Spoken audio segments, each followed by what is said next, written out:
इनके दिन की शुरुआत एसडीएम यानी sub divisional magistrate. News night के प्रायोजक हैं एमडीएच, बढ़िया है, शुद्ध है। एमडीएच मिर्ची, धनिया, हल्दी, असली मसाले, सच सच। एमडीएच एमडीएच।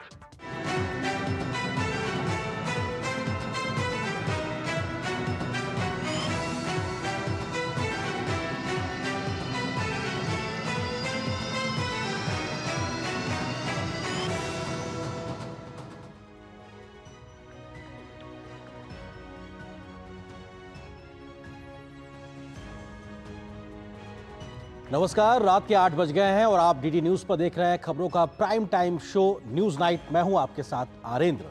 बात अगर की जाए तो लोकसभा चुनाव के लिहाज से 7 चरणों में वोटिंग होनी है, जिनमें से 2 दौर की वोटिंग हो चुकी है और 190 सीटों पर चुनावी किस्मत बंद हो चुकी है तमाम प्रत्याशियों की।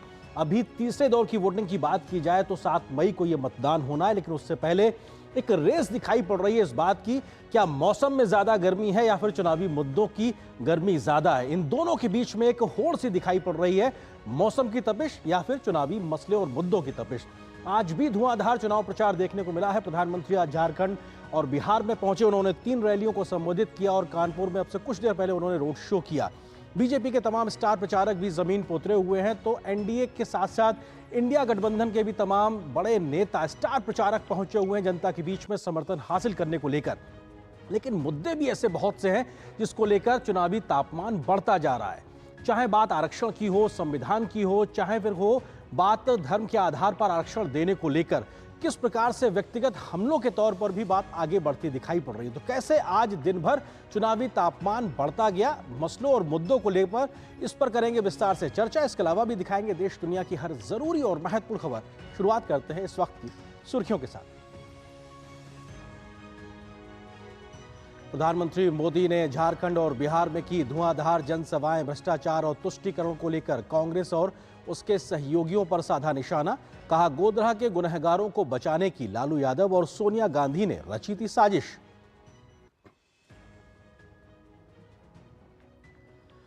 पीएम मोदी ने उत्तर प्रदेश के कानपुर में रोड शो से पहले गुरुद्वारे में टेका मत्था। प्रधानमंत्री के रोड शो में उमड़ा जन सैलाब। प्रदेश के मुख्यमंत्री योगी आदित्यनाथ भी पीएम के साथ रहे मौजूद।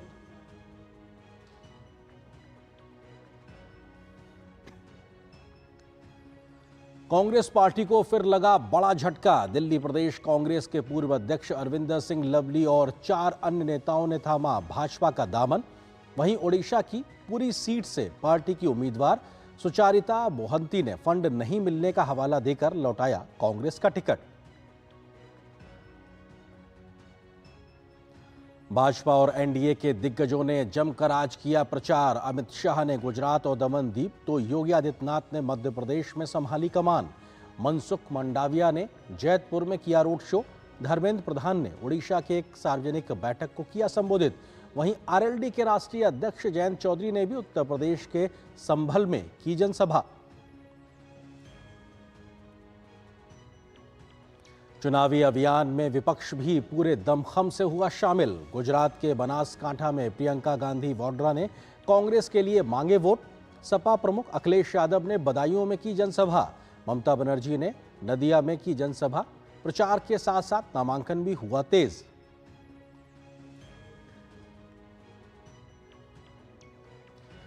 यौन शोषण से जुड़े एक महिला के अपहरण के मामले में आरोपी प्रज्वल रेवन्ना के पिता एचडी रेवन्ना को एसआईटी ने लिया हिरासत में। मामले में की जा रही है पूछताछ।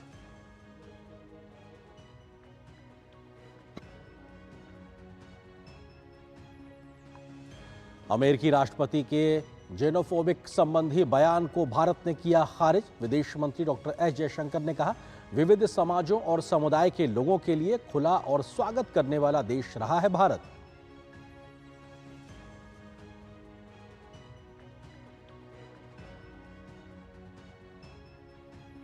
तटीय केरल और दक्षिण तमिलनाडु में मौसम विभाग का रेड अलर्ट। समुद्र में ऊंची लहरें उठने की जताई आशंका। उत्तर और मध्य भारत में भीषण गर्मी का कहर। मौसम की मार से फिलहाल राहत की नहीं उम्मीद।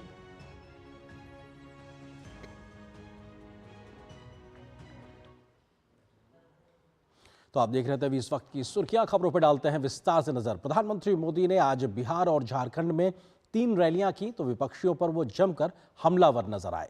पीएम मोदी ने कहा कि देश के विकास के लिए बड़े निर्णय लेना जरूरी है और उसके लिए मजबूत सरकार होना उससे भी ज्यादा जरूरी है।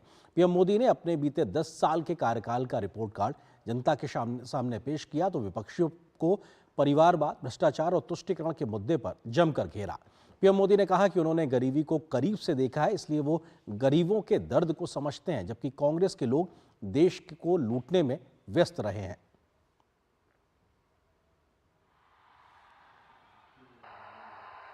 झारखंड, बिहार, उत्तर प्रदेश, 3 राज्य, 3 रैलियां और एक रोड शो। पलामू, लोहरदगा और दरभंगा से लेकर कानपुर तक प्रधानमंत्री ने लोगों के बीच अपने कार्यकाल की उपलब्धियां गिनाई। मैं आप सभी को अयोध्या में राम मंदिर के निर्माण की बहुत बहुत बधाई देता हूं। हमारे पूर्वजों को पता था कभी न कोई बेटा पैदा होगा, कभी तो कोई बेटा पैदा होगा जो 500 साल के इंतजार को परिपूर्ण करके भगवान राम मंदिर, इंतजार सिर्फ राम जी का ही थोड़ा था, सीता मैया का भी तो था और हमारे मिथिला के भी तो था। उन्होंने कहा कि जहां एक ओर बीते 10 साल में देश ने आर्थिक, सामाजिक और सांस्कृतिक विकास किया है, वहीं दूसरी ओर कांग्रेस और राजद हैं जिन्होंने सिर्फ अपना ही विकास किया है। जैसे एक शहजादे दिल्ली में है, वैसे ही एक शहजादे पटना में भी है। एक शहजादे ने बचपन से पूरे देश को और दूसरे शहजादे ने पूरे बिहार को अपनी जागीर समझा है। इन दोनों शहजादों के रिपोर्ट कार्ड एक जैसे ही हैं। इनके रिपोर्ट कार्ड में सिवाय घोटालों और बेलगाम कानून व्यवस्था के सिवाय कुछ भी नहीं है। उन्होंने कांग्रेस पर पलामू की जनसभा में कटाक्ष किया। प्रधानमंत्री ने कहा, जिन्होंने कभी गरीबी देखी नहीं वो गरीबों का दर्द क्या समझेंगे। जिसने अपना पेट बांधकर मां को सोते नहीं देखा, जिसने लोटा भर पानी पीकर मां को भूख मिटाते नहीं देखा, जिसने अपनी बीमारी को छिपाते नहीं देखा, शौचालय के अभाव में पीड़ा और अपमान सहती मां को नहीं देखा, वो मोदी के इन आंसुओं का मर्म नहीं समझेगा। लेकिन भाइयों और बहनों, ये कांग्रेस के शहजादे मोदी के आंसुओं में अपनी खुशी ढूंढ रहे हैं। कहते हैं मोदी के आंसू अच्छे लगते हैं। ये निराश, हताश लोग अब इतने कुंठित हो गए हैं। उन्होंने बताया कि कैसे बीते 10 साल में बिना भेदभाव योजनाओं का लाभ हर वर्ग, हर धर्म के लोगों को मिला है, लेकिन कांग्रेस का चश्मा है कि उसे एक ही वोट बैंक नजर आता है। प्रधानमंत्री ने बताया कि कैसे गोधरा मामले पर भी यूपीए काल में तत्कालीन रेल मंत्री ने फर्जी रिपोर्ट बनवाई थी। जब गोधरा में कार सेवकों को जिंदा जलाया गया था, तब रेल मंत्री उन्होंने दोषियों को बचाने के लिए सुप्रीम कोर्ट के एक जज की कमेटी बनाई, बेन राजी कमेटी। सोनिया बहन का राज था ना, और इसलिए उन्होंने बेन राजी कमेटी बनाई थी। वो जज का नाम बेनर्जी था, तो लोग बेन राजी बोलते थे। और उससे ऐसा रिपोर्ट लिखवाया कि 60 कार सेवकों को जलाने वाले निर्दोष छूट जाए। लेकिन ये रेल मंत्री जो अभी जेल में जिंदगी गुजारने के लिए मजबूर है, जमानत पे घूम रहे हैं, अदालत ने उनके इस रिपोर्ट को कूड़े कचरे में फेंक दिया। कांग्रेस और उसके सहयोगियों को प्रधानमंत्री ने भ्रष्टाचारी बचाओ गठबंधन करार दिया। उन्होंने कहा कि कांग्रेस की तुष्टीकरण की नीति ने देश को बहुत नुकसान पहुंचाया है। ऐसे में लोगों को इस चुनाव में सतर्क रहने की जरूरत है। दिवाकर, धीरज, राजेश और ऋषि कुमार के साथ ब्यूरो रिपोर्ट, डीडी न्यूज।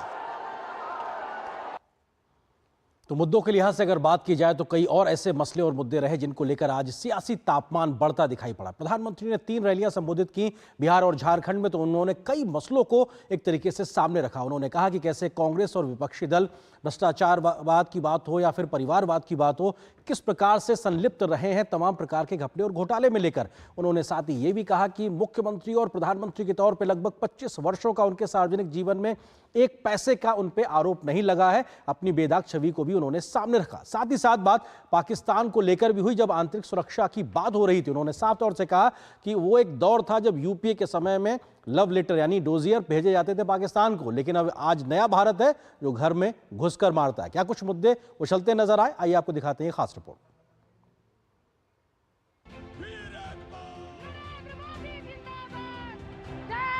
प्रधानमंत्री नरेंद्र मोदी ने शनिवार को बिहार और झारखंड में 3 रैलियां की, तो उनके निशाने पर कांग्रेस, आरजेडी और जेएमएम जैसी पार्टियां नजर आईं। पीएम मोदी ने बिहार और झारखंड को लूटकर विकास से पीछे रखने के लिए आरजेडी, जेएमएम और कांग्रेस को जिम्मेदार ठहराया और कहा कि परिवारवादी पार्टियों ने भ्रष्टाचार करके काली कमाई की है और दोनों राज्यों को लूटा है। पीएम मोदी ने कहा कि मैं मौज करने नहीं, मिशन मोड में काम करने के लिए आया हूँ। मेरे पास संपत्ति के नाम पर एक साइकिल भी नहीं। जेएमएम कांग्रेस के नेताओं ने भ्रष्टाचार से अपार धन संपदा खड़ी की है। मेरे पास अपनी साइकिल भी नहीं है, न मेरा घर है। साथियों, संपत्ति हो, राजनीति हो, सब कुछ ये अपने अपने बच्चों के लिए अर्जित कर रहे हैं। लेकिन मोदी को किसके लिए छोड़ना है भाई? आगे कुछ रखा ही नहीं है, पीछे भी कुछ रखा नहीं है। मेरे वारिस तो आप सब ही है। पीएम मोदी ने कहा कि उन्हें मुख्यमंत्री और प्रधानमंत्री के तौर पर काम करते हुए 25 साल हो गए हैं, लेकिन उनके ऊपर एक पैसे के भ्रष्टाचार का आरोप नहीं है। उन्होंने कांग्रेस पर संविधान और आरक्षण के नाम पर झूठ फैलाने का आरोप लगाया और कहा कि कांग्रेस ने एससी, एसटी, ओबीसी का हक मारकर धर्म के नाम पर मुस्लिमों को आरक्षण दिया है, जो कि संविधान की भावना के खिलाफ है। जब तक नरेंद्र मोदी जिंदा है तब तक आरक्षण के साथ खिलवाड़ हो नहीं सकता।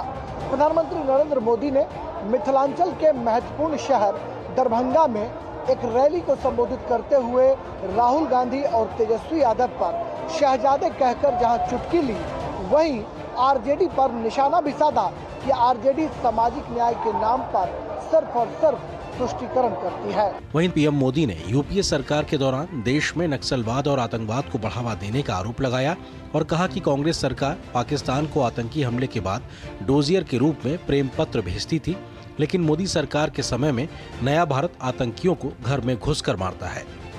याद करिए कांग्रेस के समय क्या हाल था। यहां बम फूटते थे, आतंकवादी गोलियां चलाते थे, निर्दोषों को मौत के घाट उतारते थे और दिल्ली की सरकार पाकिस्तान को लव लेटर भेजती थी, लव लेटर। अमन की आस लगाती थी, अमन की आस। पाकिस्तान जितने लेटर जाता थे उससे ज्यादा आतंकी भेजता था। अब ये खेल नहीं चलेगा। मां भारती का अपमान नहीं सहूंगा, निर्दोषों को नहीं मारने दूंगा। आज नया भारत डोजियर नहीं भी देता, ये नया भारत है, घर में घुसकर मारता है। वहीं चुनावी रण में कांग्रेस की तरफ से प्रियंका गांधी ने मोर्चा संभाला और कहा कि राहुल गांधी ने देश की समस्याओं को समझने के लिए पैदल यात्रा की है। साथ ही पीएम मोदी पर वो हमलावर नजर आईं। ये शहजादे 4000 किलोमीटर पैदल चले हैं। कन्याकुमारी से कश्मीर तक आपकी समस्याओं को सुनने के लिए चले हैं। मेरी बहनों से मिले हैं, मेरे भाइयों से मिले हैं, किसानों से मिले हैं, मजदूरों से मिले हैं और सबसे प्यार से मिलकर पूछा है कि तुम्हारे दिल में क्या मुश्किलें हैं। जहां एक और पीएम मोदी ने कांग्रेस पर विरासत कानून, मुस्लिम तुष्टीकरण का आरोप लगाया, तो वहीं कांग्रेस ने भी भाजपा को घेरने का प्रयास किया। दिवाकर, धीरज, राजेश राज और ऋषि के साथ ब्यूरो रिपोर्ट, डीडी न्यूज। तो तीसरे दौर के चुनाव से पहले किस प्रकार से मुद्दों को लेकर सरगर्मी बढ़ती जा रही है, पारा बढ़ता जा रहा है, इस पे हम करेंगे चर्चा। इसी से जुड़ा है हमारा विशेष भी, चुनावी संग्राम। मुद्दों ने बढ़ाई सियासी गर्मी। जहां मौसम की गर्मी है तो वहीं सियासी गर्मी भी मुद्दों के आधार पर बढ़ती नजर आ रही है। तीन खास मेहमान हमारे साथ इस वक्त मौजूद, उनका परिचय आपसे कराते हैं। भाजपा के प्रवक्ता शिवम छाबड़ा जी इस वक्त मेरे साथ स्टूडियो में मौजूद है। शिवम जी, आपका स्वागत है। इसके अलावा हमारे साथ में कांग्रेस की प्रवक्ता ऋतु चौधरी जी भी जुड़ गई हैं। इसके अलावा वरिष्ठ पत्रकार अनिल कुमार बंसल जी जुड़ गए। आप तीनों का स्वागत है। ऋतु जी, शुरुआत आपसे ही, क्योंकि प्रधानमंत्री ने आज बैक टू बैक 3 रैलियां की और लगातार इस बात को सामने रखा कि कैसे धर्म के आधार पर आरक्षण देने की कोशिश जो कांग्रेस पार्टी करने जा रही है, अभी तक की है कर्नाटक को लेकर, वो संविधान विरोधी भावना है। बाबा साहब अम्बेडकर का नाम लेकर उन्होंने साफ तौर पे आरोप लगाया है। इन सब चीजों को लेकर लगातार वो प्रधानमंत्री मोदी या बाकी बड़े नेता कांग्रेस पर मुखर नजर आ रहे हैं। देखिए, लगातार जिस प्रकार से मोदी जी जो है मंचों से भाषण दे रहे हैं राहुल जी के खिलाफ, और जिस तरह की भाषा का वो प्रयोग कर रहे हैं, हमें ऐसा लगता है कि उनको कुछ रेस्ट की जरूरत है, क्योंकि तू तड़ाक की भाषा इस्तेमाल करना और अमित शाह जी सोनिया जी को लेकर जिस प्रकार की भाषा उन्होंने इस्तेमाल की, वो बेहद ही शर्मनाक है। और इस चीज के लिए पूरा देश जो है वो चाहता है कि वो इस चीज के लिए माफी मांगे। और तमाम तरह की जितना भी अभी तक जो प्रचार चल रहा है, उस प्रचार को देखते हुए भी लग रहा है कि कहीं ना कहीं मोदी जी को अपनी हार का डर सता रहा है, इसीलिए लगातार वो इस तरह की बयानबाजी करते आ रहे हैं। जी ऋतु जी, लेकिन ये तू तड़ाक के शब्दों का इस्तेमाल का आपने बात अभी कही, लेकिन राहुल गांधी का वो बयान तो बहुत ज्यादा एक तरीके से चर्चा में रहा और लगातार सबने उसको क्रिटिसाइज किया, क्योंकि जिस प्रकार के शब्दों का, संज्ञाओं का, सर्वनाम का इस्तेमाल उन्होंने किया, वो तो हमारे समाज में एक तरीके से स्वीकार्य नहीं है। देखिए, समाज में ये भी स्वीकार्य नहीं है कि आप किसी बुजुर्ग महिला के बारे में, जिनकी जो उम्र है वो 73 साल के आसपास हो, उनके बारे में, और जो 3 बार से सांसद रही हो, और उसके अलावा जो है जो कांग्रेस पार्टी की जो अध्यक्षा रही हो और इतने सीनियर लीडर हैं, उनके बारे में जो है इस तरह तू तड़ाक की भाषा का इस्तेमाल करना, ये भी पूरा देश देख रहा है। और ये भी पूरा देश देख रहा है कि किस प्रकार से राहुल जी की छवि को बार बार खराब करने के लिए हजारों करोड़ रुपए खर्च किया जाता है। ठीक है, आपके इस आरोप का जवाब बीजेपी से ले लेते हैं शिवम छाबड़ा जी, क्योंकि कांग्रेस सीधे तौर पे आरोप लगा रही है आप हजारों करोड़ रुपए खर्च कर रहे हैं राहुल गांधी की छवि को खराब करने के लिए। प्रधानमंत्री जी भी व्यक्तिगत तौर पर हमला करते नजर आते हैं अपनी रैलियों में। आलू से सोने बनाने का बयान किसका था महाराज? मोदी जी का। इस प्रकार के ऋतु जी मैं आता हूं आपके पास जी। इस प्रकार की देखिए, राहुल गांधी जी क्या बोलते हैं और क्या नहीं बोलते, ये उनके सीपे सलाहकार तय करते हैं। भाजपा के ऋतु जी मैं आ रहा हूं आपके पास में, मैंने आपको मौका दिया, मैं आता हूं आपके पास, आपके आरोपों का ही जवाब ले रहा हूं, फिर मैं फिर आऊंगा आपके पास में। ऋतु जी मैं फिर आऊंगा आपके पास में, आप थोड़ा धैर्य रखिए। जी शिवम जी बोलिए। आलू से सोने का बयान इनको नहीं पता तो उनको क्या पता है, किस लिए बैठे हैं यहाँ पर? नेशनल तो टीवी मैंने पर बोलना झूठ बोल शुरू रहे हैं। किया तो आपके पेट में क्यों दर्द हो गया? मैं तो पेट में केवल दर्द ये इसलिए कह रहा हुआ हूँ क्योंकि कि मोदी जी राहुल का गांधी बयान जी की राहुल जी समझ के पर ऊपर मुझे कैसे- कोई शंका नहीं है। मैं तो आज भी स्वीकार करता हूं कि भारतीय जनता पार्टी के लिए अगर बहुत बड़े कोई स्टार कैमरा के तौर पे उभरे हैं तो लगातार वर्षों वर्षों से राहुल गांधी जी रहे हैं। रही बात उनकी समझ की, तो मेरे को उस पर भी कोई संदेह नहीं है। जो व्यक्ति, आप कल्पना करिए कि अपनी रीलॉन्च के लिए कितने यात्राएं कर सकता है, बार बार रीलॉन्च पे रीलॉन्च, कांग्रेस पार्टी को उनके अलावा ऑप्शन नहीं दिखाई दे रहा भाई। कल्पना करिए, ये ग्रैंड ओल्ड पार्टी अपने आप को क्लेम करते हैं, लेकिन सच्चाई ये है कि राहुल गांधी के अलावा कांग्रेस पार्टी किसी और को नेता एक्सेप्ट ही नहीं कर पा रही। इसीलिए आपने देखा हो, पहले उन्होंने वो कौन सी जोड़ो यात्रा निकाली जिसमें तोड़ने वाले लोगों को शामिल कर लिया। फिर उन्होंने कोई न्याय यात्रा निकाली जिसके अंदर न्याय केवल राहुल गांधी जी को दिलाने के लिए उन्हें यात्रा निकाल दी।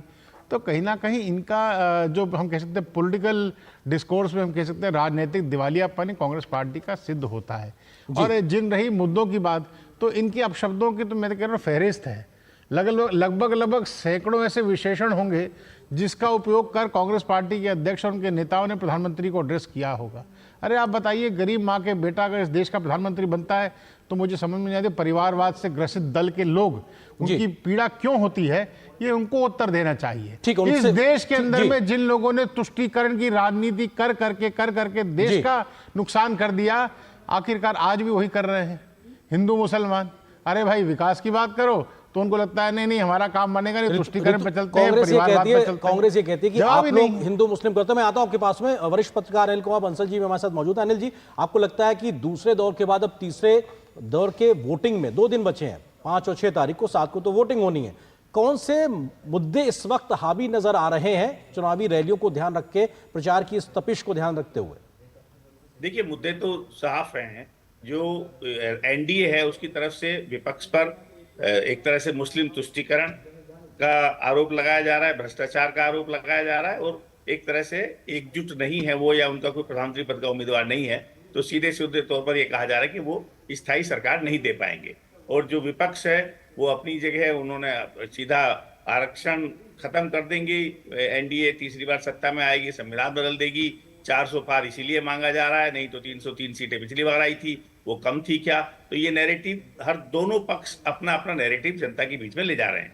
अब जनता, मुझे लगता है, जो जैसे राहुल गांधी जी के बारे में डिस्कस कर रहे हैं, मुझे थोड़ा कई बार आश्चर्य होता है कि कांग्रेस की सिर्फ 50 के आसपास सीटें हैं, और अगर राहुल गांधी जी नॉन सीरियस हैं, उनकी समझ नहीं है, सब बातें हैं, उसको मैं किसी बात पर खंडन नहीं करता या कोई उनका बचाव नहीं करता, पर उनको इतनी गंभीरता से लेने की कोई आवश्यकता मुझे लगता नहीं है। जैसे एनडीए है तो उनके पास अपना एजेंडा है, 10 साल का विकास का काम है, देश आर्थिक महाशक्ति बना है, 370 हटा है, राम मंदिर का निर्माण हुआ, मुद्दे बहुत हैं उनके पास। तो मुझे लगता है उनको भी जो इस तरह के कांग्रेस या राहुल गांधी के पर चर्चा एक तरह से करके उनको वो विषय बनाते हैं, चर्चा का विषय नहीं चर्चा करेंगे तो उनको ज्यादा अच्छा लाभ मिल सकता है इसका। मुझे लगता है कई बार हम दूसरे का ज्यादा जिक्र करते हैं तो वो तुम्हें उसको प्रचार मिलता है, तो इसकी आवश्यकता नहीं है। अपने पास सरकार का अगर कामकाज है, और है उनके पास 10 साल का विश्व, देश 5 बड़ी महाशक्तियों में आया है आर्थिक रूप से, देश का जीएसटी का कलेक्शन जो ताजा डाटा आया है बहुत बड़ा है, तो आर्थिक तरक्की हो रही है, और जब तरक्की हो रही है तो लोगों को उसका लाभ मिलेगा ही मिलेगा।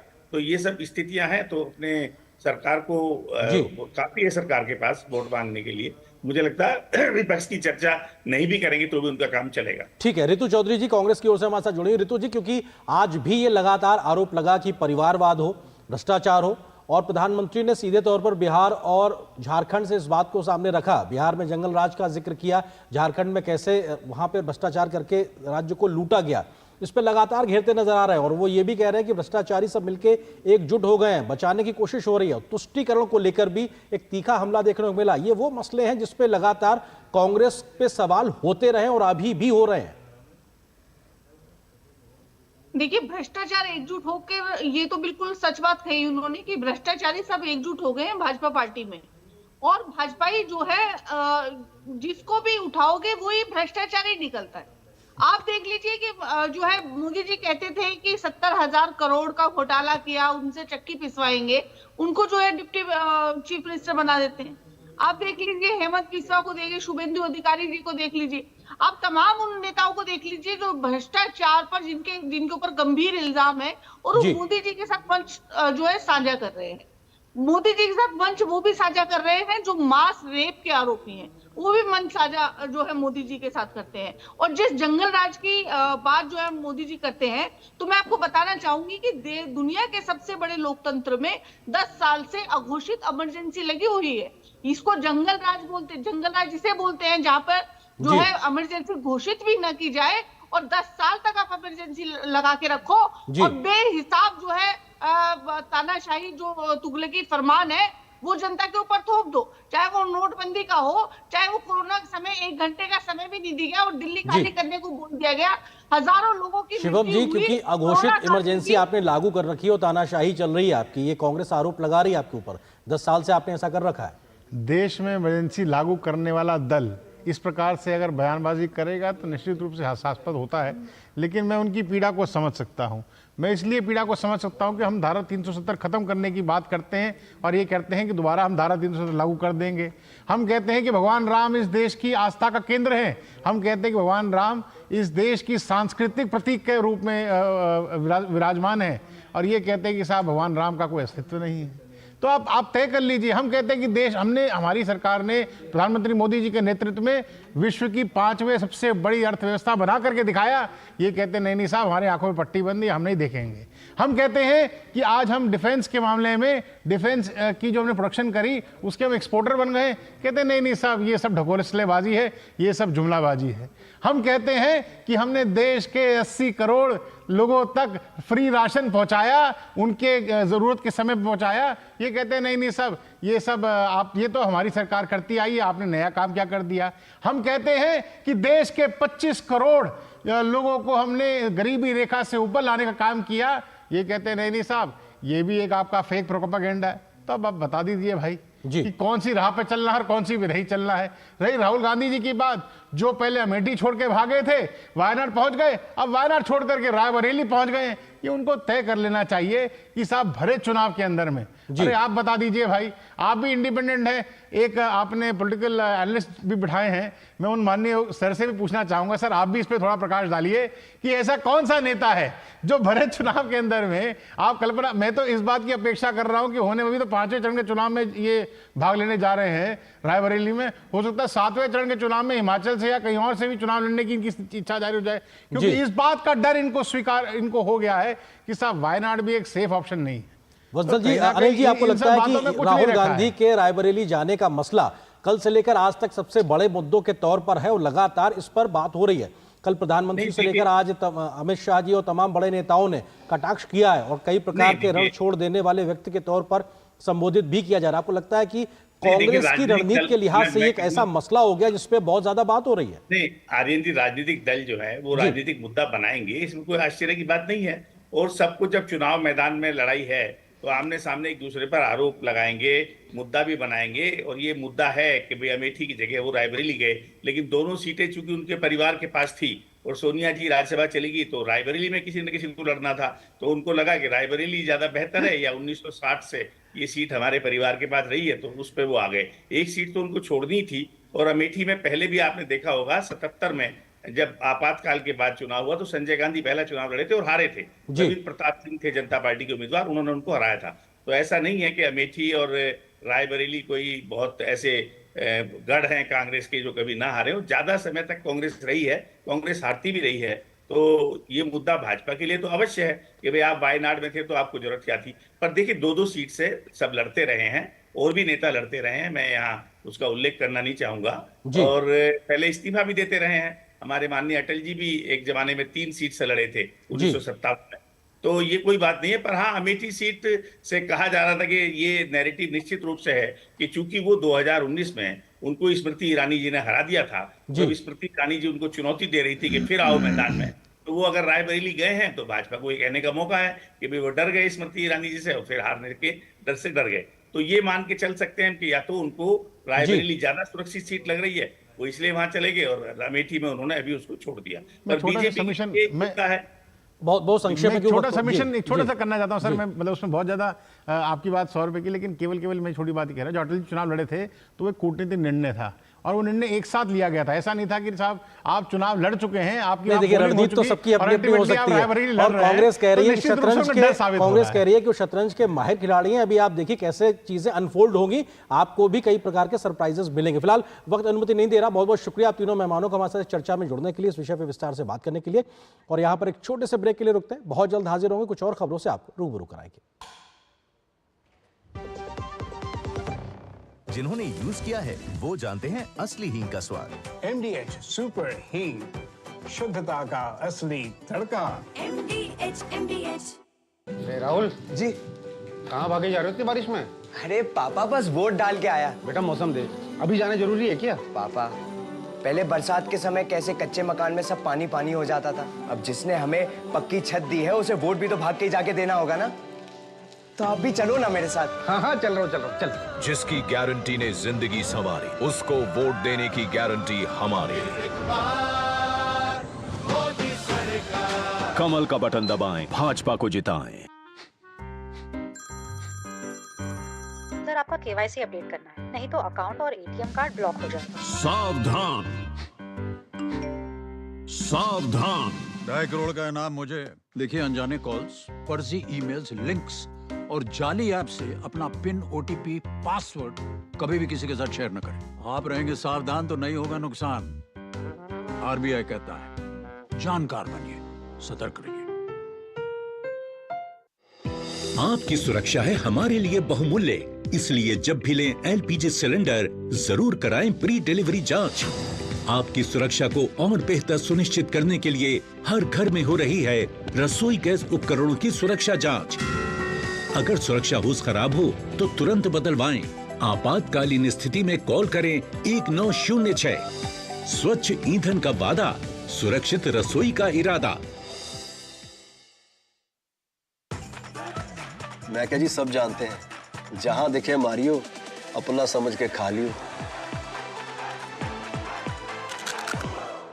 स्वाद से सबको दीवाना कर दे, दीवाना कर दे। पता का चाय, गजब का स्वाद। अब छोलिया हो या लोबिया, सफेद चने या काले चने, सबको मजेदार बने।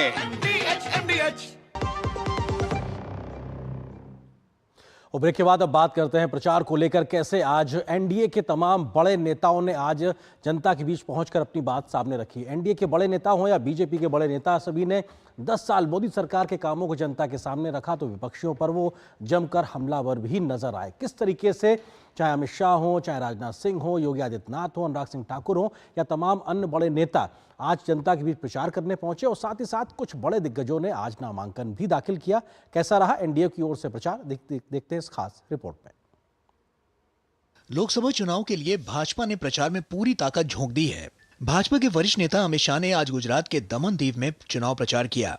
अमित शाह ने दमन में एक चुनावी जनसभा को संबोधित करते हुए कहा, एक ओर SC, ST, OBC के आरक्षण को धर्म के आधार पर मुस्लिमों को देने वाली कांग्रेस है, तो दूसरी ओर SC, ST, OBC के आरक्षण को बचाने वाली भाजपा है।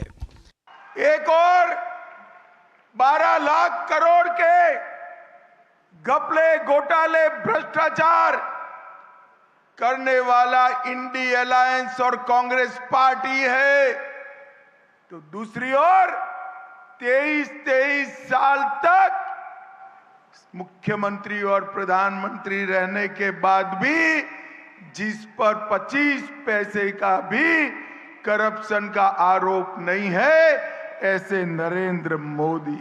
उत्तर प्रदेश के मुख्यमंत्री योगी आदित्यनाथ ने मध्य प्रदेश के अशोकनगर में चुनावी रैली को संबोधित करते हुए कांग्रेस के न्याय पत्र पर निशाना साधा। उन्होंने कहा कि जैसे औरंगजेब ने जजिया कर लगाया था, वैसे ही कांग्रेस विरासत टैक्स लगाने की बात कर रही है। तो वहीं आरएलडी के राष्ट्रीय अध्यक्ष जयंत चौधरी ने उत्तर प्रदेश के संभल में लोगों से एनडीए सरकार का समर्थन देने की अपील की। औरंगजेब ने एक कर लगाया था, उसका नाम है जजिया कर। आज कांग्रेस भी अपने मैनिफेस्टो में जजिया कर की बात करती है। ये जजिया कर क्या है? जो उन्होंने विरासत टैक्स की बात की है। गरीब के मान सम्मान की लड़ाई सरकार ने लड़ी है। आज सीधा उनके खातों में लाभार्थियों को चिन्हित करके लाभ सरकारी योजनाओं का पहुंचाया जा रहा है। ये एक नवीन काम है कि देश ने उसके लाभ को देखा है। उसी काम को गति देने के लिए मेरी अपील है, एनडीए को मजबूत करें। हिमाचल प्रदेश की हमीरपुर संसदीय सीट से भाजपा के प्रत्याशी अनुराग सिंह ठाकुर ने कांग्रेस पर निशाना साधते हुए कहा कि कांग्रेस अपनी हार के डर से संदेह और भय फैला रही है। उन्होंने कहा कि कांग्रेस तुष्टीकरण के साथ अब तो डीप फेक और फर्जी वीडियो का सहारा ले रही है। तो वहीं डिब्रूगढ़ से भाजपा प्रत्याशी सर्बानंद सोनोवाल ने असम के धुबरी में कांग्रेस पर प्रहार करते हुए कहा कि कांग्रेस ने 60 सालों तक जनता को ठगने का काम किया है। कांग्रेस हार के डर से भय भ्रम फैला रही है और अब तो डीप फेक का सहारा ले रही है। एक फर्जी पार्टी फर्जी वीडियो बनाने तक आ गई। फेक न्यूज़, फेक वीडियोस और इनका फेक चेहरा आज देश के सामने बेनकाब हुआ है। कांग्रेस को देश का जनता ने ना कहा है, किसी भी हालत में उसको अभी समर्थन नहीं करेगा, क्योंकि 7 साल उन्होंने देश को कमजोर किया, देश के खिलाफ उन्होंने कदम उठाया, इसलिए उसको जनता अपराधी मानता है। इसके लिए किसी भी हालत में अब कांग्रेस को जनता कभी स्वीकार नहीं करेगा। केंद्रीय मंत्री और पोरबंदर लोकसभा से भाजपा उम्मीदवार मनसुख मांडविया ने जेतपुर में रोड शो किया। केंद्रीय मंत्री और संबलपुर लोकसभा सीट से भाजपा उम्मीदवार धर्मेंद्र प्रधान ने ओडिशा के नुआपाड़ा में एक सार्वजनिक बैठक को संबोधित किया। तो देखा आपने किस प्रकार से एनडीए के नेताओं का प्रचार आज देखने को मिला। तो वहीं इंडिया गठबंधन के तमाम बड़े नेताओं का भी प्रचार आज दिन भर जारी रहा।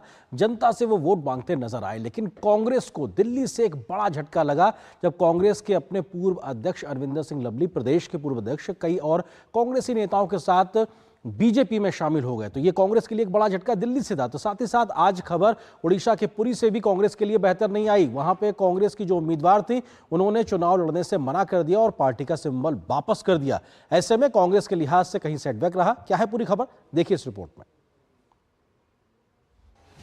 लोकसभा चुनाव में विपक्षी पार्टियों के स्टार प्रचारक चुनाव प्रचार में एड़ी चोटी का जोर लगा रहे हैं। इधर कांग्रेस पार्टी में बिखराव का दौर भी जारी है। दिल्ली में कांग्रेस पार्टी को बड़ा झटका लगा है। कुछ दिन पहले कांग्रेस प्रदेश अध्यक्ष से इस्तीफा दे चुके अरविंदर सिंह लवली के साथ कांग्रेस के कई बड़े नेता शनिवार को बीजेपी में शामिल हो गए। लवली के साथ भाजपा में शामिल होने वाले कांग्रेस नेताओं में नसीब सिंह, नीरज बसोया और राजकुमार चौहान ने भी बीजेपी की सदस्यता ली। अरविंदर सिंह लवली ने कहा कि पूरी उम्मीद है कि देश में प्रचंड बहुमत से भाजपा की सरकार बनेगी।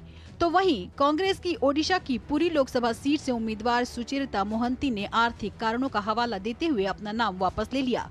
सुचरिता मोहंती ने दावा किया कि उन्हें पार्टी की तरफ से चुनाव लड़ने के लिए कोई पैसा नहीं दिया गया है। दिल्ली में जिस तरीके का माहौल पिछले 7-8 सालों में हुआ है, उस माहौल से दिल्ली के लोगों को छुटकारा पाने के लिए हमसे जो योगदान बनेगा वो हम भारतीय जनता पार्टी में शामिल होके प्रधानमंत्री जी के नेतृत्व में निश्चित तौर पे उस योगदान में जो कुछ हमसे बन पाएगा हम लोग करेंगे। No, I haven't denied. Party had given me the ticket, but I returned the ticket because party was not able to fund me. Gujarat के बनासकांठा में कांग्रेस नेता प्रियंका गांधी ने एक सार्वजनिक बैठक को संबोधित किया। प्रियंका गांधी ने कहा कि संविधान से हमको अधिकार मिलते हैं, इससे ही हम सबको वोट डालने का अधिकार मिला है। संविधान से आपको अधिकार मिलते हैं। सबसे बड़ा अधिकार यह है कि आप वोट डाल सकते हो। ये आपको अधिकार दिया गया है। देश के किसान को, देश के गरीब को, देश के मजदूर को और देश के प्रधानमंत्री को भी, देश के मंत्रियों को भी, देश के बड़े बड़े शख्सों को भी यही एक अधिकार मिला है। उत्तर प्रदेश के बदायूं में समाजवादी पार्टी के अध्यक्ष अखिलेश यादव ने अग्निवीर योजना पर तंज कसते हुए कहा कि इसे युवा स्वीकार नहीं करेंगे। अग्निवीर को कभी भी नौजवान स्वीकार नहीं कर सकता है। और अगर देश की रक्षा के लिए आप 4 साल की नौकरी और 4 साल की नौकरी में कोई सुविधा न हो, शहीद होने पर भी आपको सम्मान न मिले, तो कोई इस नौकरी को स्वीकार नहीं करेगा। बिहार के पूर्व उप मुख्यमंत्री राजद नेता तेजस्वी यादव ने मधेपुरा में एनडीए पर निशाना साधते हुए कहा कि बिहार में विकास का कोई काम नहीं हुआ। बिहार को स्पेशल अटेंशन की बात कहे थे, स्पेशल पैकेज की बात कहे थे, बंद चीनी मिल चालू करा देंगे, जितना चीज ही कहे कोई काम इन्होंने नहीं किया। ओडिशा के मुख्यमंत्री और बीजेपी अध्यक्ष नवीन पटनायक ने कोरापुट में एक सार्वजनिक बैठक को संबोधित किया। पश्चिम बंगाल की मुख्यमंत्री ममता बनर्जी ने नदिया में एक जनसभा को संबोधित करते हुए भाजपा पर निशाना साधा। इस बीच नामांकन भरने का दौर भी जारी है। दिल्ली के चांदनी चौक लोकसभा क्षेत्र से कांग्रेस उम्मीदवार जयप्रकाश अग्रवाल ने अपना नामांकन दाखिल किया। कांग्रेस नेता और रोहतक लोकसभा सीट से कांग्रेस के उम्मीदवार दीपेंद्र सिंह हुड्डा ने अपने पिता और कांग्रेस नेता भूपेंद्र सिंह हुड्डा की मौजूदगी में अपना नामांकन पत्र दाखिल किया। पूर्वी दिल्ली से आप उम्मीदवार कुलदीप कुमार ने भी अपना नामांकन भरा। Bureau report, DD news. तो कांग्रेस के लिहाज से आज एक झटके भरा दिन रहा जब उनके बड़े नेता दिल्ली से बीजेपी में शामिल होगा अरविंदर सिंह लवली। लेकिन दल बदल को लेकर लगातार सियासत होती रही। आइए आपको सिलसिलेवार तरीके से कुछ दलों के नेताओं के दल बदलने की कहानी सुनाते हैं जो कि चुनाव के समय अभी और कुछ समय पहले बड़े स्तर पर देखने को मिली। हाल फिलहाल के कुछ उदाहरण आपको सामने रखें तो आज यानी 4 मई को ही अरविंदर सिंह लवली बीजेपी में शामिल हो गए। पूर्व कांग्रेस के प्रदेश अध्यक्ष रहे। इसके अलावा संजय निरुपम का भी नाम आता है। महाराष्ट्र में मुंबई के अध्यक्ष के तौर पर उन्होंने एक लंबी कांग्रेस के साथ पारी खेली, नाराज थे। उसके बाद में 4 अप्रैल को वो एक तो उन्होंने पार्टी छोड़ दी और कल ही शिवसेना में वो शामिल हुए हैं। तो अपने आप में पार्टी छोड़ने और अन्य दलों में जाने का सिलसिला कांग्रेस के तमाम ऐसे नेता जिन्होंने कांग्रेस को छोड़ा उनका जिक्र कर रहे हैं। विजेंदर सिंह जो कि अंतर्राष्ट्रीय मुक्केबाज रहे हैं, अभी कुछ दिन पहले ही बीजेपी में शामिल हुए थे। उनका नाम भी प्रमुख बड़े लोगों चेहरों में गिना जाता है। गौरव वल्लभ कांग्रेस का मुखपत्र के तौर पर एक तरीके से प्रवक्ता के तौर पर अपनी बात रखते थे और 4 अप्रैल को उन्होंने एक तरीके से पार्टी छोड़ दी थी और भाजपा में वो शामिल हो गए थे। तो ये अपने आप में कांग्रेस के तमाम ऐसे नाम। एक और नाम अजय कपूर जो कि बिहार के सह प्रभारी थे। 13 मई 2024 को उन्होंने कांग्रेस छोड़ दी थी। उसके बाद में वो भाजपा में शामिल हुए। साथ ही साथ कुछ और ऐसे चेहरों का जिक्र करते हैं जल्दी से। पद्मजा वेणुगोपाल जो कि के करुणाकरण की बेटी हैं, एक बड़ा नाम दक्षिण की सियासत के लिहाज से अगर बात की जाए। 7 मार्च 2024 को उन्होंने पार्टी छोड़ दी थी और भाजपा में उन्होंने वो शामिल हुई थी। एक तरीके से ये हाल फिलहाल की कांग्रेस को बड़े झटके के तौर पर देखा जा सकता है। अर्जुन मोढवाडिया बीजेपी कांग्रेस के लिहाज से एक बड़ा नाम जो कि मार्च 2024 में इन्होंने कांग्रेस छोड़ी, उसके बाद में बीजेपी में शामिल हुए। प्रदेश अध्यक्ष के तौर पर कांग्रेस के लिए जिम्मेदारी पूरे गुजरात में संभाल चुके थे। बड़ा नाम था। अशोक चौहान मुख्यमंत्री के तौर पर महाराष्ट्र में रहे थे। 18 फरवरी 2024 को उन्होंने पार्टी छोड़ी, उसके बाद भाजपा में शामिल हुए। ये बड़े वो नाम हैं जिन्होंने एक तरीके से कांग्रेस को एक तरीके से आईना दिखाया कि साहब अगर आप हमारा सम्मान नहीं करेंगे तो हम अपना रास्ता अलग कर लेंगे। मिलिंद देवड़ा भी उसमें से एक नाम है जो कि शिवसेना में शामिल हो गए थे और जनवरी 2024 को उन्होंने पार्टी छोड़ दी थी। इसके बाद अगले नाम की अगर बात की जाए तो किस तरह से कैप्टन अमरिंदर सिंह जो कि मुख्यमंत्री पंजाब के रहे तो बहुत दिनों तक नाराज रहे, फिर उन्होंने पार्टी छोड़ दी और अपने दल बनाया। उसके बाद में कुछ समय पहले उन्होंने भाजपा में वो शामिल भी हो गए। सितंबर 2021 में उन्होंने पार्टी को छोड़ा था कैप्टन अमरिंदर सिंह ने। किरण कुमार रेड्डी एक बड़ा नाम अपने आप में आंध्र प्रदेश की सियासत के लिहाज से। 2023 में उन्होंने पार्टी छोड़ी, उसके बाद वो बीजेपी में शामिल हो गए थे। मुख्यमंत्री रहे थे आंध्र प्रदेश के। इसके अलावा सुनील जाखड़ की बात की जाए तो पंजाब में कांग्रेस का एक चेहरे के तौर पर थे। उन्होंने मई 2022 में पार्टी को छोड़ दिया, उसके बाद बीजेपी में शामिल हो गए। मौजूदा समय में बीजेपी के प्रदेश अध्यक्ष के तौर पर पंजाब में कमान संभालते नजर आ रहे हैं। इसी प्रकार से अगर बात की जाए कि किस प्रकार से ये कांग्रेस के तमाम ऐसे नेता थे, लेकिन भाजपा की ओर से भी इस चुनावी मौसम में कई लोगों ने रास्ता बदला है। उसमें राम टहल चौधरी जो कि झारखंड का एक बड़े चेहरे के तौर पर भाजपा के थे, उन्होंने सांसद भी थे। उन्होंने 28 मार्च 2024 को पार्टी छोड़ दी, उसके बाद वो कांग्रेस में शामिल हो गए। तो भाजपा को भी झटके लगे हैं इस चुनाव के समय में। ऐसा ही दूसरा नाम है अजय निषाद जो कि अप्रैल 2024 में जिन्होंने भाजपा का दामन छोड़ा और उसके बाद में वो कांग्रेस में शामिल हो गए। ये 2 नाम जो कि बीजेपी से कांग्रेस की ओर गए। इसी प्रकार से कुछ समय पहले की बात की जाए तो बाबुल सुप्रियो जो कि कभी केंद्र में मंत्री थे, उन्होंने जुलाई 2021 में बीजेपी को छोड़कर टीएमसी का दामन थाम लिया था। ऐसे ही एक और बड़े चेहरे के नाम अगर बात की जाए तो शत्रुघ्न सिन्हा 6 अप्रैल 2019 को वो नाराज हो गए थे टिकट ना मिलने के बाद बीजेपी से, फिर वो टीएमसी में चले गए थे। फिलहाल वो भी टीएमसी की टिकट पर बंगाल से चुनावी मैदान में खड़े नजर आ रहे हैं। कीर्ति आजाद भी 2019 में नाराज हो गए थे बीजेपी से, उसके बाद में वो कांग्रेस में शामिल हो गए थे। तो फहरिस्त लंबी है। ये कुछ नाम है जो अपने आप में दिखाई पड़ते हैं। यशवंत सिन्हा भी एक बड़ा चेहरा, बड़ा नाम बीजेपी के लिए था जो कि 2018 में अप्रैल में ही बीजेपी उन्होंने नाता तोड़ दिया, उसके बाद में वो टीएमसी में शामिल हो गए। तो ऐसे तमाम दल बदल के उदाहरण हमें लगातार देखने को मिलते रहते हैं, जिसके तहत कह सकते हैं कि किस तरीके से चाहे वो चुनाव का मौसम हो या फिर चुनाव की आहट की बात हो, कई ऐसे बड़े नाम थे जिन्होंने अपना सियासी पाला एक तरीके से बदला है। फिलहाल यहां पर एक छोटे से ब्रेक के लिए रुकते हैं। बहुत जल्द हाजिर होंगे, कुछ और खबरों से आपको हम रूबरू कराएंगे। आज दही बड़ा खाने का मन है। वाह क्या स्वाद! असली स्वाद तो MDH दही बड़ा रायता मसाले से ही आता है। अरे ममता, कहाँ जा रही है भरी दोपहरी में? कहीं नहीं माँ, बस वोट डाल कर आई। बाहर धूप देख रही है? तुम इतनी कड़ी धूप में मीलों चलकर पानी लेने जाती थी और आज हमारे घर में खुद पानी चलकर आता है। अरे माँ, जिसने घर तक नल से जल पहुँचाया है उसको वोट देने के लिए धूप छाव थोड़ी ना देखेंगे। चलो माँ, साथ चलते हैं। जिसकी गारंटी ने जिंदगी संवारी, उसको वोट देने की गारंटी हमारी। कमल का बटन दबाएं, भाजपा को जिताएं। यकीन है खुद पर है नाज। सुनती हूँ अपने मन की आवाज। कभी शर्मीली तो कभी हूँ जाबाज। रुकना मेरी आदत नहीं, थमना मेरी चाहत नहीं। मैं हूँ नारी, यही मेरा अंदाज। हर जिम्मेदारी मैं बखूबी निभाती हूँ। वोट दे, प्राउड वोटर कहलाऊंगी। पूरे देश संग चुनाव का पर्व मनाऊंगी। स्वाद से सबको दीवाना कर दे, दीवाना कर दे।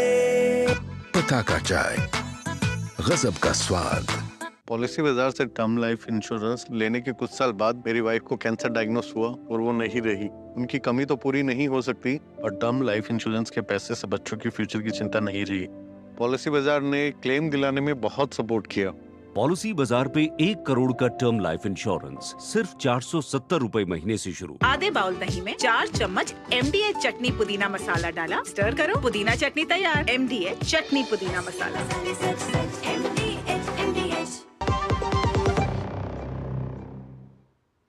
और लोकसभा चुनाव के समर के बीच में देश में जिन सीटों की सबसे ज्यादा चर्चा हो रही है उनमें से अमेठी और रायबरेली भी एक रही है।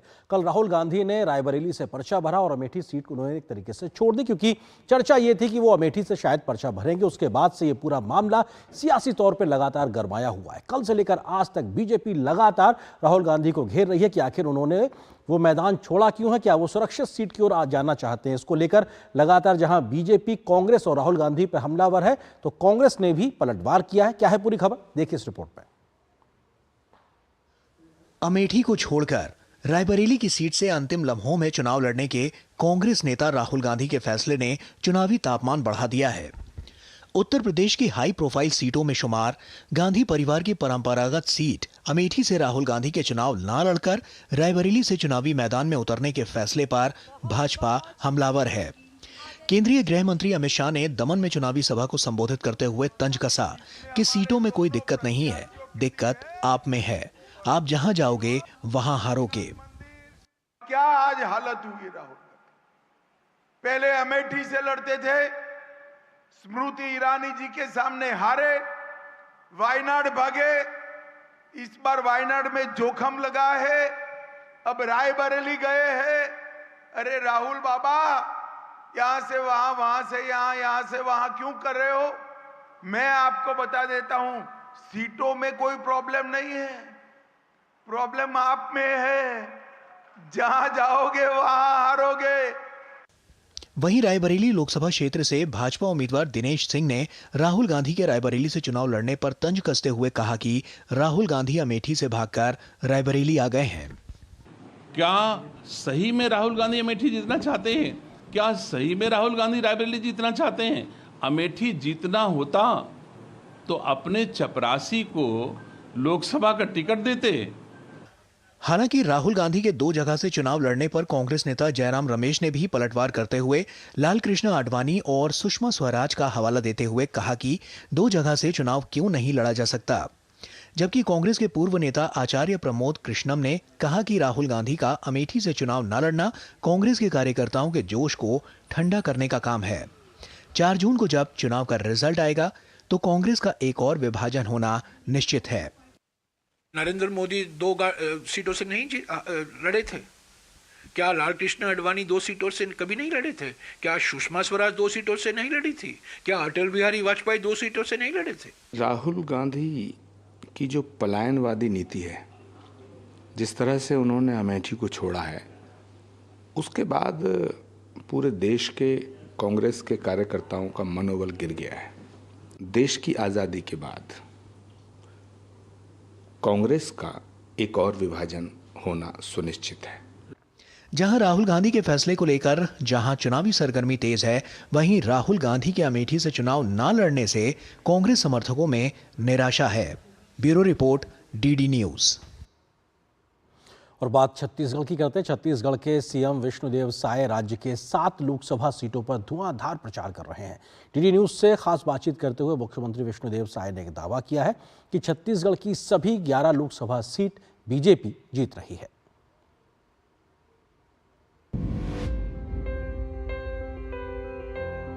इस वक्त हमसे बातचीत करने के लिए छत्तीसगढ़ के मुख्यमंत्री विष्णुदेव साय हैं, जो लगातार धुआंधार प्रचार कर रहे हैं। सर, किस तरह से देखते हैं इस चुनाव को? बहुत महत्वपूर्ण चुनाव है।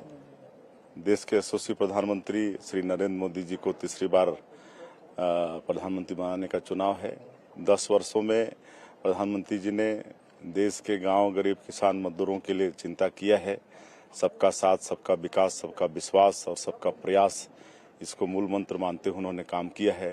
राम मंदिर का निर्माण यहाँ संभव हुआ है। जम्मू कश्मीर से धारा 300 हटी है और भी बहुत बड़े बड़े काम हुए हैं। और आगे चल के तीसरी बार जब प्रधानमंत्री बनेंगे तो भारत देश को विकसित भारत के रूप में खड़ा करना है 2047 तक। और आने वाले 5 वर्षों में देश को तीसरा सबसे बड़ा आर्थिक ताकत बनाना है। तो ये सब काम नरेंद्र मोदी ही कर सकते हैं और इसको देश की जनता और छत्तीसगढ़ की जनता भली भांति जानती है। अब की बार 400 पार? बिल्कुल, अब की बार 400 पार। कितनी सीट छत्तीसगढ़ में? छत्तीसगढ़ में 11 सीट। ये थे छत्तीसगढ़ के मुख्यमंत्री जो विष्णुदेव साय थे, जो साफ तौर पे दावा कर रहे हैं कि छत्तीसगढ़ में इस बार बीजेपी 11 सीट जीतेगी। Somesh Patel, DD news, Chhattisgarh.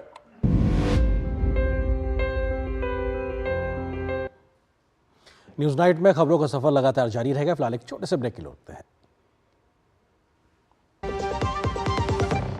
MDH का किचन किंग किचन में हो तो हम सब कुछ बना सकते हैं। बैंगन का भरता, आलू गोभी, भिंडी मसाला और भी बहुत कुछ।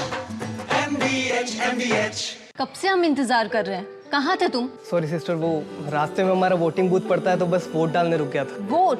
अरे पहले दादाजी को ले जाते, फिर वोट दे आते।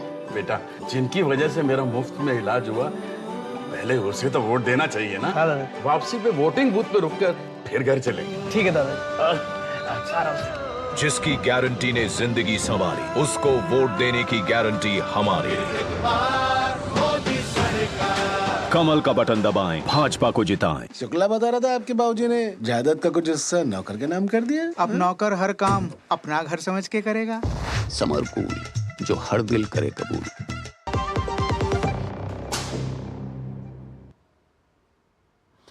यौन शोषण के मामले में आरोपी प्रज्वल रेवन्ना के पिता SD रेवन्ना को कर्नाटक पुलिस की SIT ने गिरफ्तार कर लिया है। उनसे एक पीड़ित महिला के अपहरण के मामले में पूछताछ की जा रही है। बीते गुरुवार मैसूर में एक महिला के अपहरण के आरोप में केस दर्ज कराया गया था। वह महिला भी यौन शोषण की शिकार है। केस दर्ज होने के बाद पुलिस ने रेवन्ना के खास सतीश बवन्ना को गिरफ्तार किया था। अब SIT द्वारा 2 बार नोटिस दिए जाने के बाद भी हाजिर नहीं होने पर रेवन्ना को गिरफ्तार किया गया है। इससे पहले SD रेवन्ना को बड़ा झटका देते हुए अदालत ने Karnataka sex pen drive scandal मामले में उनकी अग्रिम जमानत याचिका खारिज कर दी थी। इससे पहले बेंगलुरु में SD देवेगौड़ा के आवास पर SIT टीम इस संदेह के तहत पहुंची थी कि अपहरण के मामले में उनके बेटे SD रेवन्ना ने वहां शरण ले रखी है।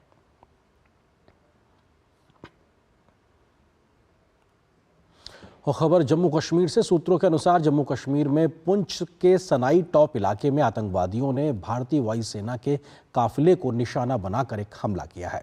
इस हमले में वायुसेना के 2 वाहन आतंकवादियों की गोलीबारी की जद में आ गए हैं, जिसमें सेना के 5 जवानों के घायल होने की खबर है। इस घटना में एक जवान के गंभीर रूप से घायल होने की भी फिलहाल खबर आ रही है।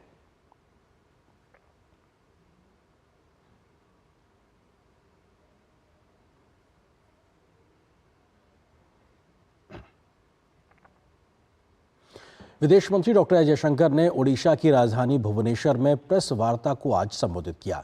चीन के मामले पर विदेश मंत्री ने कहा कि पिछले 4 वर्षों में वास्तविक नियंत्रण रेखा पर बड़ी संख्या में सैनिक लाकर हम पर दबाव बनाने की चीन कोशिश कर रहा है, लेकिन हमने इसका बहुत ही मजबूती से मुकाबला किया है।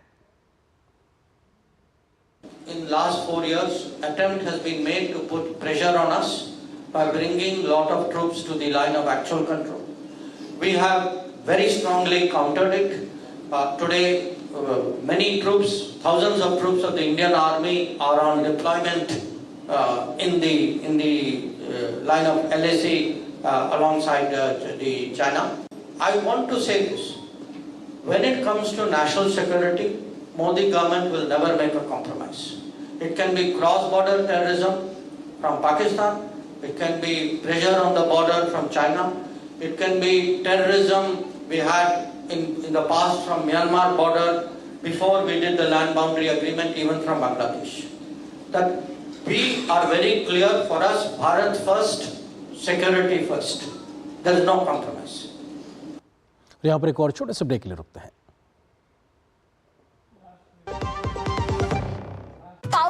पाव भाजी को फेवरेट बनाता है MDH पाव भाजी मसाला। MDH पाव भाजी मसाला। MDH बनाए पाव भाजी लाजवाब।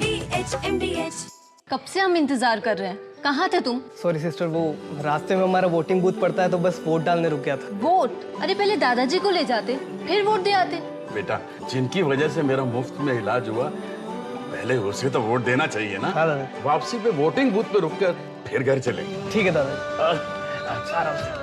जिसकी गारंटी ने जिंदगी संवारी, उसको वोट देने की गारंटी हमारी। कमल का बटन दबाएं, भाजपा को जिताएं। मैं क्या जी, सब जानते हैं, जहां दिखे मारियो, अपना समझ के खा लियो। स्वाद से सबको दीवाना कर दे, दीवाना कर दे। पता का चाय, गजब का स्वाद।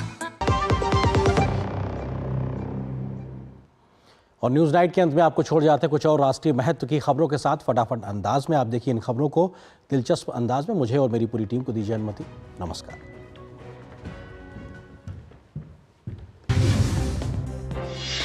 राष्ट्रपति द्रौपदी मुर्मू का शिमला पहुंचने पर मशोबरा स्थित कल्याणी हेलीपैड पर राज्यपाल शिव प्रताप शुक्ला तथा मुख्यमंत्री ठाकुर सुखविंदर सिंह सुक्खू ने स्वागत किया। इस अवसर पर हिमाचल प्रदेश विधानसभा के अध्यक्ष कुलदीप सिंह पठानिया, प्रदेश सरकार एवं सेना के अन्य वरिष्ठ अधिकारी उपस्थित थे। भारत के प्रधान न्यायाधीश DY चंद्रचूड़ आज नेपाल के प्रसिद्ध पशुपति नाथ मंदिर में दर्शन के लिए पहुंचे। प्रधान न्यायाधीश नेपाल के आधिकारिक दौरे पर हैं। विदेश मंत्री डॉक्टर एस जयशंकर ने अमेरिकी राष्ट्रपति जो बाइडेन की जेनोफोबिया की टिप्पणी को सिरे से खारिज किया है। जयशंकर ने कहा है कि भारत की अर्थव्यवस्था स्थिर है। जयशंकर ने कहा है कि दुनिया के इतिहास में ये एक ऐसा समाज रहा है जो बहुत खुला है। तरह तरह के समाजों से अलग अलग लोग भारत आते हैं। Amit Shah deep fake video मामले में गिरफ्तार अरुण रेड्डी को 3 दिन की न्यायिक हिरासत में भेज दिया गया है। बता दें कि कल रात उन्हें न्यायाधीश के सामने पेश किया गया था। फिलहाल उनसे पूछताछ जारी है। रोहित वेमुला की मौत के मामले में तेलंगाना पुलिस द्वारा क्लोजर रिपोर्ट दायर करने के एक दिन बाद उनके परिवार ने तेलंगाना के मुख्यमंत्री रेवंत रेड्डी को एक ज्ञापन सौंपकर राज्य की कांग्रेस सरकार से मामले की फिर से नए तरीके से जांच करने का आग्रह किया है। वित्त मंत्री निर्मला सीतारमण ने रोहित वेमुला मामले पर प्रतिक्रिया देते हुए कहा कि संस्थानों को ऐसे मामलों में बड़ी सावधानी से निपटना चाहिए। दिल्ली आबकारी नीति मामले में गिरफ्तार अधिवक्ता विनोद चौहान को राउज एवेन्यू कोर्ट ने 3 दिन के लिए ईडी की रिमांड में भेज दिया है। चौहान पर गोवा विधानसभा चुनाव में आप के चुनाव अभियान के लिए साउथ ग्रुप द्वारा दी गई कथित रिश्वत के माध्यम से नगद धन हस्तांतरित करने का आरोप है। बीएसएफ को एक बड़ी सफलता मिली है। पंजाब के तरन तारण जिले में बीएसएफ ने एक ड्रोन और एक संदिग्ध हेरोइन का पैकेट बरामद किया है। 4 मई की सुबह बीएसएफ को गश्त के दौरान ये दोनों चीजें बरामद हुई। बरामद हुए पैकेट से 416 ग्राम संदिग्ध हेरोइन जब्त हुई है। संदेश खाली को लेकर टीएमसी के एक वीडियो को निकालने पर पश्चिम बंगाल के भाजपा प्रदेश अध्यक्ष सुकांदा मजूमदार ने टीएमसी सुप्रीमो ममता बनर्जी पर हमला बोलते हुए कहा कि संदेश खाली में हुए पाप को दबाने के लिए ही ऐसे वीडियो निकाले जा रहे हैं। निर्वाचन आयोग चल रहे लोकसभा चुनाव 2024 के दौरान इंटरनेशनल इलेक्शन विजिटर्स प्रोग्राम के आयोजन के माध्यम से लगातार अंतर्राष्ट्रीय सहयोग को बढ़ावा दे रहा है। चुनाव आयोग ने दुनिया के सबसे बड़े चुनावों को देखने के लिए 23 देशों के चुनाव प्रबंध निकायों से 75 अंतर्राष्ट्रीय आगंतुकों को भारत आमंत्रित किया है। यूट्यूबर एल्विश यादव की मुश्किलें लगातार बढ़ती जा रही हैं। प्रवर्तन निदेशालय ने एल्विश यादव के खिलाफ मनी लॉन्ड्रिंग का मामला दर्ज किया है। इससे पहले नोएडा पुलिस ने सांपों के जहर मामले में एल्विश यादव को गिरफ्तार किया था। पाकिस्तान से हिंदुओं का एक जत्था उत्तराखंड स्थित हरिद्वार में धार्मिक यात्रा पर पहुंचा है। इस जत्थे में 223 यात्री हैं, जो अयोध्या समेत देश के विभिन्न हिस्सों से तीर्थ स्थलों के दर्शन कर हरिद्वार पहुंचे हैं। इस जत्थे में शामिल लोग यहां गंगा स्नान के साथ ही मंदिरों में पूजा अर्चना करेंगे। आपको बता दें कि हर साल पाकिस्तान से हिंदुओं का जत्था धार्मिक यात्रा पर यहाँ पहुँचता है।